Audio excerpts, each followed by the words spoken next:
What's going on, everybody? Thanks for joining us here at Offside and Bounds. We're going to be talking today about the NBA playoff preview, the play-in tournament for the NBA. So let's get going. I'm Adam.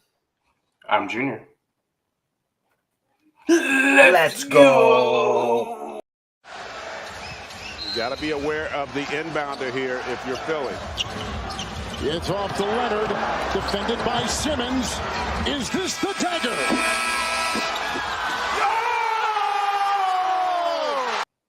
All right, Junior, the moment we've been waiting for, the NBA season has been completed, and now we're into the playoff time. Now, although I'm not a big fan of the play-in tournament, we are going to cover it here today. If you are watching this video, we ask that you subscribe to our channel. We'd love to have you a part of the team, and it really helps to grow our channel. Hit that like button below and comment. Let us know who is going to, play well in this play-in tournament, who's going to win the championship. We'll be covering you all along the way, so stick with us. And we thank you for your time and energy today. So, Junior, NBA playoffs are here. We got the play-in tournament starting off tomorrow, and then we got games on Wednesday, and ultimately those teams will play on Friday for that final play-in 8-seed spot.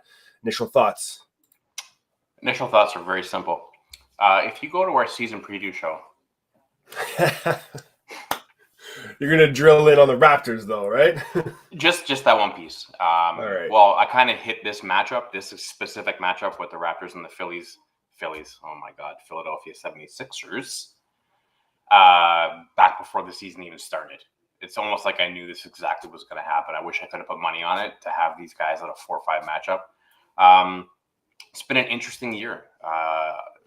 We hate on LeBron a lot, and he's nowhere to be found. So thank God.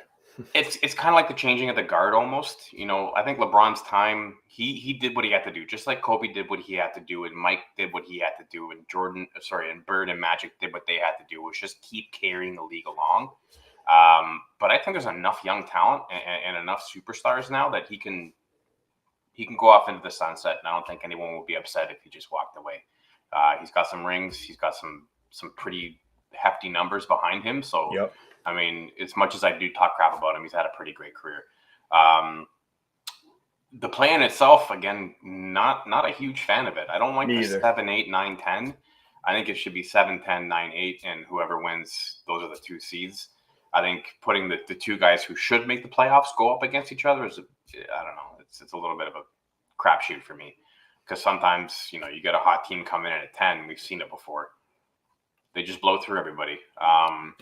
But I think when you're looking at the East, balance of power is there now. Definitely.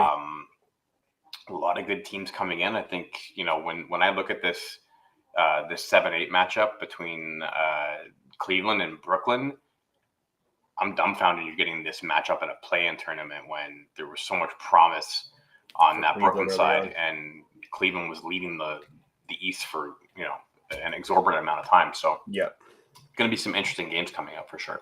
Let's take a look at how that bracket breaks down a little bit. And I agree with you. I'm not a big fan of the play-in at all, really. And I don't think a team – it's more so prevalent in the West here where you have the Timberwolves at 46 and 36. To me, they should be a lock for that 7 spot. They shouldn't 100%. have to play or have, the Spurs at 34 and 48 have an opportunity to play in the NBA playoffs. That's not a winning team. They don't even have a winning record. They have no business being there. And if they happen to get a couple of lucky bounces and beat the Pelicans and kind of move on to have that opportunity to play, the winner of Clippers or the loser of Clippers Timberwolves, not a big fan. But let's take a look at the breakdown here. So we're going to cover all the games a little bit here. Just bear with us. So first up, you have Cleveland at the Nets. Winner of that one will secure the 7th seed and go on to play Boston. And then the loser of that will play the winner of Charlotte Atlanta, which goes Wednesday. Then the other matchups on the West is the Lakers and Minnesota. Winner of that will go on to play the number 2 seed, Memphis Grizzlies. Shout out to Memphis. And then you have and then the winner of the Spurs New Orleans matchup will play the loser of 7-8 Lakers or LA Clippers and Minnesota. So you kind of see there, and they'll go on to play Phoenix and alternatively on the East, they're going to play Miami. So, I mean, you'd hate to see Brooklyn lose, then win, and then go up against the number 1 seed Miami and maybe knock them out. They've had a great season, right? Yeah.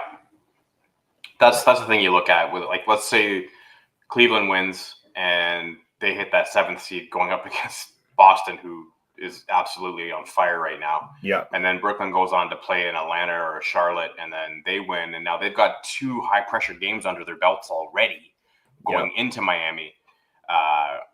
If I'm Miami, I don't like this setup at all. Like, I want to know who I'm playing right now so I can game plan for them. The delay in who you should game plan for is it's like you have to have 4 game plans going into this game because you don't know what's going to happen. Like, I mean, think about this pre-play, and you'd have Miami playing Cleveland. I mean, that's a matchup they love to play. They don't want to have an opportunity to play Brooklyn, and that would have been that would be horrible for them. You want to get your advanced scouting, you want to get your tape views in, and you just don't have time to do that. I mean, yeah, you get to watch them in these 2 games, but I don't know. I think logistically speaking, if you want an expanded playoff, just do what baseball did. Add a couple more teams in there and go that way. Don't do this. I mean, obviously you want the gate, you want the revenue, you want the ad revenue. So I don't know, expand it by an extra series or something. And give what the first seed a bye? I don't know. Give the first overall seed in each conference a bye, and then have them match up in a wild card, just like baseball. I mean, that's probably a lot healthier for this sport, right? I mean, I just don't like this at all. It's not fair that Miami could potentially be paying Brooklyn, in the 7th seed. Now they could have easily fallen to the 8th seed, and then I mean they have the exact same record anyways, but. Another interesting note here is 3 teams in the East, 51 and 31. Yeah, pretty wild, man. It was a crazy little race there towards the end. Okay, let's take a look at let's break down the games a little bit more. So let's take a look at that first game. We're gonna go Cleveland in the 7th position. Sorry, that should be flipped around. I think Brooklyn's in 7 and Cleveland's in 8. I mean, obviously Brooklyn's just an absolute powerhouse in terms of talent on paper. Is that going to turn over into a good game against Cleveland? And again, the loser of this still has an opportunity to clinch that 8th spot going on to play the winner of Hornets Atlanta. So what do you think here, Junior? This is an interesting matchup because it's basically going to be a team in the Cleveland Cavaliers going up against Kyrie and KD. Yes. Because let's be honest, outside those two, it's kind of a mishmash of misfits, castaways from the league. Now, not to say that a guy like Patty Mills or Seth Curry are not good contributors. I'm just saying that the focal point is going to be on 2 guys. If you're the Cleveland Cavaliers, you're fine with Seth Curry beating you. You're fine with Patty Mills beating you. You're fine with Drummond beating you. You're fine with whoever else beating you, as long as it's not KD or Kyrie. And I think if KD or Kyrie do not beat the Cleveland Cavaliers, Cleveland might be moving on in this situation. Because you've got a team that is defensively responsible, rebounds the ball like crazy. They've got inside presence that can score. They've got some outside presence. They've got some deepness. When you've got the Darius Garland, you've got Evan Mobley down the center with Jared Allen. I mean, they've got some twin towers down there with some spacing, so they could cause issues. Markkanen as well. So there's some Karis LeVert. I mean, absolutely, and this is a great young team. The Cleveland Cavaliers, they have a bright future in the next 3 to 5 years. They can be very, very competitive with this squad if they continue to build and have that momentum going through. Points per game, they're 25th in the league. Assists per game, 11. Rebounds, 16th, and OPPG is 5th. That's for Cleveland. If we're looking at the Nets, as this pulls up here, PPG 9, assists per game 10th, rebounds per game 13th, and OPPG is 16th. I mean, you know what? I think Kyrie and Durant are just going to take over. I don't expect anything less than these 2 guys to demand the basketball. They're going to combine for 80 points probably in this game almost. Well, I mean, how many times the last week and a half, 2 weeks, have you seen Brooklyn down by 10 or 15 going into the 4th quarter, and you're like, what the hell's going on? You look back with 2 minutes left and they're up 10. Like, this is the team that they can mow you down. So you got 2 players that can demand the basketball in the 4th quarter and score at will. Right, both of these guys are just unbelievable. Kyrie probably having the best handle of all time, in my personal opinion. I don't think anybody touches this guy the way that he moves and the way that he handles the basketball. I'm going to say that Brooklyn goes through in this game. In terms of the matchup, from a point spread perspective, so Brooklyn is favored here 8.5. Junior, what do you think about that? I think that's a bit much. I think it'll be a little bit closer to that, to be honest. And then you got the over-under at 228.5. It goes under for sure. Yeah, I think you're right. That's 100%. This is going to be a close game. This is like a 110-106 type of thing. I think, to be honest with you, I would take Cleveland with the points, and I take the under here. Okay. All right, let's move on to LA, Minnesota. That game's sorry, what time is that game at here? That one goes 9:30. That's tomorrow night. Let's pull that one up here and take a look at that. So, Los Angeles just kind of squeezing in there. Not a great season overall for me, anyways, considering the talent that's on that team. Yeah. Finished the season 42-40 in the 8th position, matching up against the Timberwolves in the 7th position, 46-36. What do you think about this matchup for these two teams here? I don't know if the Clippers are going to have enough to stick with the Wolves here. I think when you're talking about D'Angelo Russell, Cat, and Anthony Edwards, that's tough. That's a matchup night for any team right now. Mm-hmm. Unless there's a certain someone that comes back, which I don't know. I don't know the official update. In the preview, he's not listed as playable right now. So you got Paul George, Jackson, Morris Sr., Mann, and Kennard. Yeah, this is like a 4-1 for me. 4-1. Like I was talking like it was a series. Yeah. I think Minnesota takes this hands down without a doubt. So they're 23rd in points per game, assists 17, rebounds 20th, and OPPG 10th. And then if we look at Minnesota, points per game 1st, assists per game 7th, rebounds 15th, OPPG 21st. With Edwards, Towns, Russell, McDaniels, and Vanderbilt as their starters. I'm just trying to think who's going to deal with Cat. Yeah, I mean he's going to have a lot of opportunity for sure. I don't think anybody's going to really match up well with him. Edwards can go off if he needs to. Russell can also as well. I think this team has finally maybe come into their own. The Timberwolves have kind of been a bit of a misfit in the league. Good players, but just never got it together. This might be the one that actually gelled. That's the only one that I've seen gel in the past. I mean, even when Butler was there and Zach LaVine, I mean, this seems to be the only one that actually came together. So whether that was people just putting their egos aside, but in this game, I see Cat 30+, 10+ rebounds, 6 assists. I think he's going to control the pace of this game. He's going to pull guys out of the key because he shoots the 3 so well. Yep, absolutely. That Edwards is just going to slash and Russell from outside as well in mid-range. I mean, I just can't see the Clippers even being in this game at all. Okay. Let's take a look at the lines real quick on this one. We got Minnesota favored by 3 points, over under at 230.5. I think it'll be not close, actually. I think Minnesota will definitely cover those 3. I like the 3 points.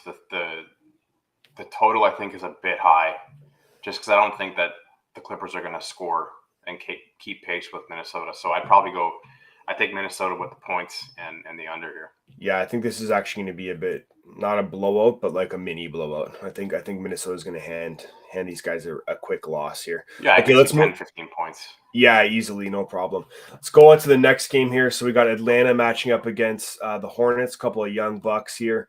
You got that goes 7:00 on Wednesday. Okay, so that's the early game.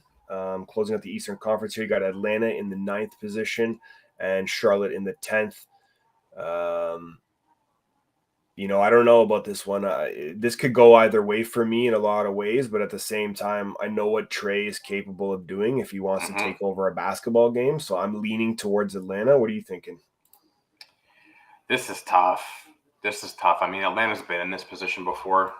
They showed what they're made of, I think, last year in the playoffs when everyone had them out against the Knicks, even though we had them beating the Knicks last year. Yes. This Hornets team's got a lot of youthful exuberance. There's a lot of energy.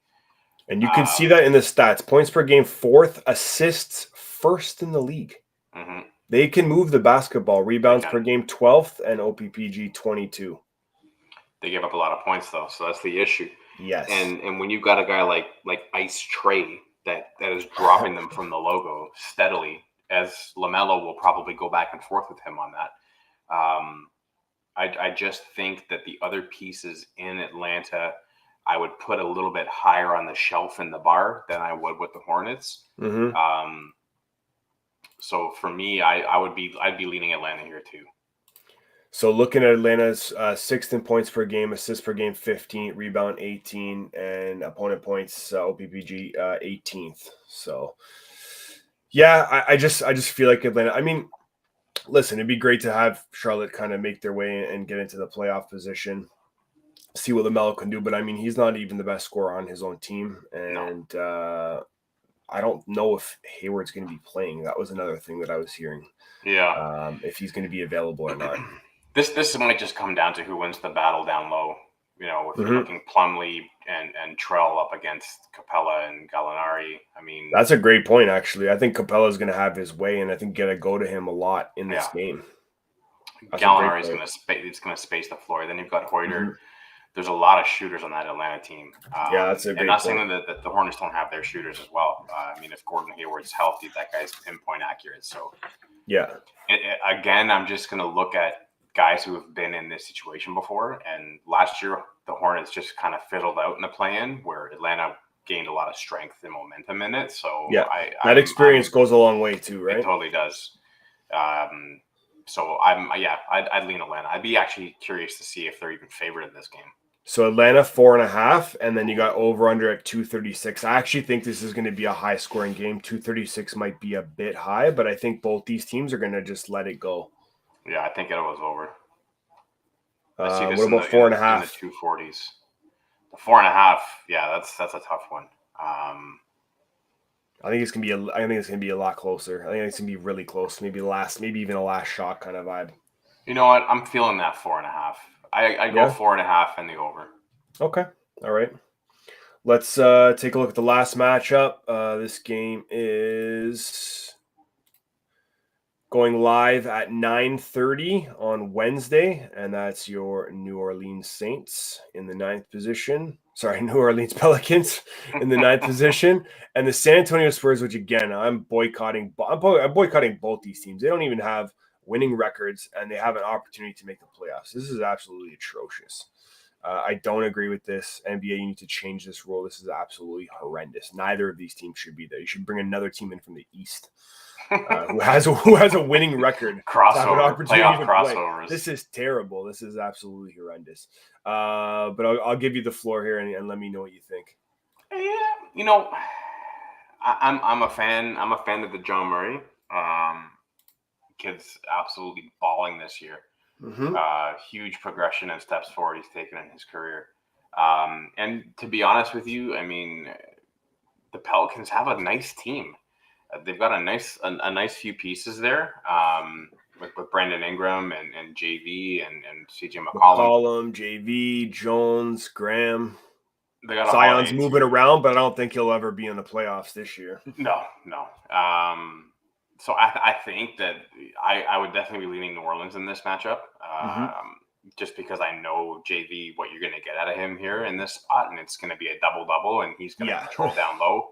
Definitely. You know, I don't think Pirtle's going to have much to do with stopping anything coming down in JV's way. So I would say just the inside-outside game when you've got BI who can take it from the arc into the basket and slash, and then you got CJ who's just steady from everywhere on the floor right now.